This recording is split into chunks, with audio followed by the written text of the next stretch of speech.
Hi guys, welcome back to my YouTube channel that is Swapna's tutorial. So ನೀವೇನೇ ನನ್ನ ಚಾನಲ್ಗೆ subscribe ಆಗಿಲ್ಲ ಅಂದರೆ ಪ್ಲೀಸ್ ಸಬ್ಸ್ಕ್ರೈಬ್ ಆಗಿ, ವೀಡಿಯೋಸ್ನ ಲೈಕ್ ಮಾಡಿ, ಶೇರ್ ಮಾಡಿ, ಹಾಗೆ ಕಮೆಂಟ್ ಮಾಡಿ. ಸೊ ಇವತ್ತು ನಾನು ಮಾಡ್ತಿರೋ ಸಬ್ಜೆಕ್ಟ್ ಯಾವುದು ಅಂದರೆ ಥರ್ಡ್ ಸೆಮ್ BComನ ಕಾರ್ಪೊರೇಟ್ ಅಕೌಂಟಿಂಗ್ ಅನ್ನೋ ಒಂದು ಸಬ್ಜೆಕ್ಟ್ನ ಎಕ್ಸ್ಪ್ಲೈನ್ ಮಾಡ್ತಿದ್ದೀನಿ. ಸೊ ಅದರಲ್ಲಿ ಚಾಪ್ಟರ್ 5 ಬಂದುಬಿಟ್ಟು ಫಿನಾನ್ಷಿಯಲ್ ಸ್ಟೇಟ್ಮೆಂಟ್ ರಿಲೇಟೆಡ್ ಚಾಪ್ಟರ್ ಆಗಿದೆ.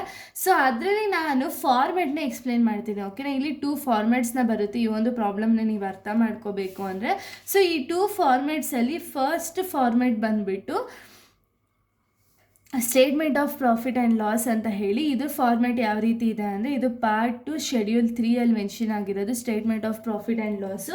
ಫಸ್ಟ್ ನೀವೇನು ಮಾಡಬೇಕು ಅಂದರೆ ರೆವಿನ್ಯೂ ಫ್ರಮ್ ಆಪರೇಷನ್ ಅಂದರೆ ಸೇಲ್ಸ್ನ ಹಾಕ್ಕೊಳ್ತೀರಾ. ಸೇಲ್ಸಿಗೆ ಯಾವ್ದಾದ್ರು ಇನ್ಕಮ್ಸ್ ಇತ್ತು ಅಂದರೆ ಇನ್ಕಮ್ಸ್ನ ಆ್ಯಡ್ ಮಾಡ್ತೀರಾ. ಓಕೆನಾ, ಇನ್ಕಮ್ನ ಆ್ಯಡ್ ಮಾಡಿದಾಗ ನಿಮಗೆ ಟೋಟಲ್ ರೆವಿನ್ಯೂ ಎಷ್ಟು ಅಂತ ಹೇಳಿ ಸಿಗುತ್ತೆ.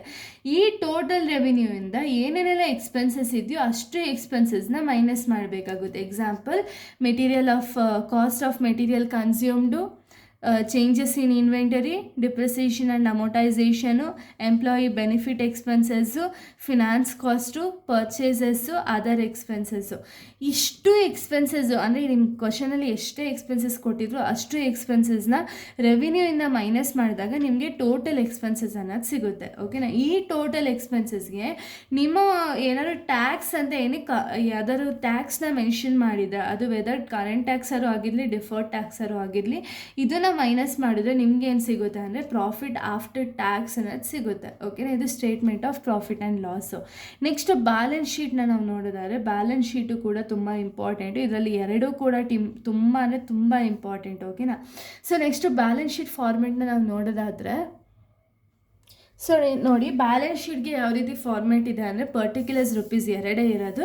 ಸೊ ಪರ್ಟಿಕ್ಯುಲರ್ಸಲ್ಲಿ ಏನೇನೆಲ್ಲ ಬರುತ್ತೆ ಅಂದರೆ, ಫಸ್ಟು ಈಕ್ವಿಟಿ ಆ್ಯಂಡ್ ಲಯಬಿಲಿಟಿ ಬರುತ್ತೆ. Equity and liability under 3 headings ಬರುತ್ತೆ. ಓಕೆನಾ, ಒಂದು shareholders fund. Shareholders ಫಂಡಲ್ಲಿ ಯಾವುದೆಲ್ಲ ಇನ್ಕ್ಲೂಡ್ ಆಗಿರುತ್ತೆ, share capital, reserves and supplies, ಈ 2 ಇನ್ಕ್ಲೂಡ್ ಆಗಿರುತ್ತೆ. ಓಕೆನಾ, ಇದಾದಮೇಲೆ non current liabilities. Non current liabilities ಅಂದರೆ ಮೋರ್ ದ್ಯಾನ್ 1 ಇಯರ್ ಯಾವುದೆಲ್ಲ ನಾನ್ ಕರೆಂಟ್ ಲಯಬಿಲಿಟೀಸ್ ಇದೆ ಅಂದರೆ debentures, deferred tax, long term provisions, other current liabilities. ಓಕೆನಾ, ಅದರ್ ನಾನ್ ಕರೆಂಟ್ ಲಯಬಿಲಿಟೀಸ್, ಇಷ್ಟು ಕೂಡ ನಾನ್ ಕರೆಂಟ್ ಲಯಬಿಲಿಟೀಸ್ ಅಂಡರಲ್ಲಿ ಇನ್ಕ್ಲೂಡ್ ಆಗಿರುತ್ತೆ. ಇನ್ನು ನೆಕ್ಸ್ಟು ಕರೆಂಟ್ ಲಯಬಿಲಿಟೀಸ್. ಕರೆಂಟ್ ಲಯಬಿಲಿಟೀಸಲ್ಲಿ ಯಾವ್ದಾರು ಇರುತ್ತೆ, short term borrowings, trade payable, short term provisions, other current liabilities, ಇದೆಲ್ಲ ಇನ್ಕ್ಲೂಡ್ ಆಗಿರುತ್ತೆ. ಓಕೆನಾ, ಇಷ್ಟು ಆ್ಯಡ್ ಮಾಡಿದಾಗ ನಿಮಗೆ ಸಿಗೋ ಆನ್ಸರೇ ಟೋಟಲ್ ಈಕ್ವಿಟೀಸ್ ಆ್ಯಂಡ್ ಲಯಬಿಲಿಟೀಸ್ ಅನ್ನೋದು ಸಿಗುತ್ತೆ.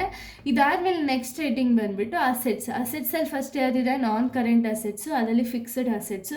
ಫಿಕ್ಸ್ಡ್ ಅಸೆಟ್ಸಲ್ಲಿ tangible, intangible, work in progress. ಓಕೆನಾ, ಇದೆಲ್ಲ ಫಿಕ್ಸ್ಡ್ ಅಸೆಟ್ಸು. ನೆಕ್ಸ್ಟು ಕರೆಂಟ್ ಅಸೆಟ್ಸ್ನ ನಾವು ನೋಡೋದಾದರೆ, ಸೊ ನೋಡಿ ಫಿಕ್ಸ್ಡ್ ಅಸೆಟ್ಸ್ ಆದಮೇಲೆ ನಮಗೆ ಕರೆಂಟ್ ಅಸೆಟ್ಸ್ಗಿಂತ ಮುಂಚೆ ಇನ್ನೂ ಸ್ವಲ್ಪ ಇದೆ. ನಾನ್ ಕರೆಂಟ್ ಅಸೆಟ್ಸ್ ಅಂತ ಇರುತ್ತೆ ನೋಡಿ, ಅಂದರೆ ಲಾಂಗ್ ಟರ್ಮ್ ಅಸೆಟ್ಸ್ ಏನಿರುತ್ತಲ್ಲ ಅದನ್ನು ಲಾಂಗ್ ಟರ್ಮ್ ಅಸೆಟ್ಸು ಅಥವಾ long term investment. Next long term loans, advances ಇದ್ದರೆ ಅದನ್ನು ಹಾಕ್ತೀರಾ. ಡೆಫರ್ಡ್ ಟ್ಯಾಕ್ಸ್ ಅಮೌಂಟ್ ಏನಾದ್ರು ಇತ್ತು ಅಂದರೆ ಅದು ಕೂಡ ಇಲ್ಲಿ ಬರುತ್ತೆ. ಅದರ್ ನಾನ್ ಕರೆಂಟ್ ಅಸೆಟ್ಸ್ ಏನಾದ್ರು ಇತ್ತು ಅಂದರೆ ಅಷ್ಟು ಕೂಡ ಅಸೆಟ್ ಸೈಡಲ್ಲೇ ಬರುತ್ತೆ. ಫಿಕ್ಸ್ಡ್ ಅಸೆಟ್ಸ್ ಆದಮೇಲೆ ನೆಕ್ಸ್ಟ್ ಹೆಡ್ಡಿಂಗ್ಗಳು. ನಾನ್ ಕರೆಂಟ್ ಅಸೆಟ್ಸ್ ಆದಮೇಲೆ ಕರೆಂಟ್ ಅಸೆಟ್ಸ್ನ ನಾವು ನೋಡೋದಾದರೆ, current investment, inventories, trade receivable, cash and cash equivalents, other current assets, ಇಷ್ಟು ಕೂಡ ಕರೆಂಟ್ ಅಸೆಟ್ಸು.